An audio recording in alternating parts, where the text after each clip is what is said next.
மக்களே, மேட்டூர் டேமோட பின்புறம் இருக்கிறோம்.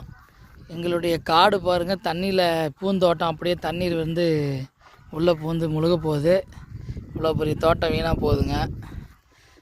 விவசாயிகளோட நிலைமை வந்து ஒவ்வொருத்தரும் தெரிஞ்சுக்கணும். இதை நம்பி ஒரு 20,000 ரூபா கிட்ட செலவு பண்ணியிருக்கு. இது அப்படியே வீணாக போயிடுச்சு. தண்ணீர் வந்து 85,000 கனஅடி மேலே வந்துட்டுருக்கிறதுனால சீக்கிரமாக இந்த டேம் வந்து நம்புறதுனால இவ்வளோ காடெல்லாம் அழிய போகுது மக்களே.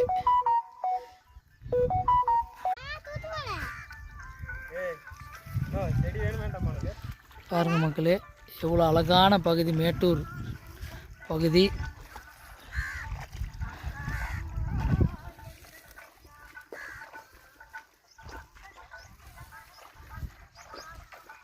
எல்லாம் வீணாக போகுதுங்க.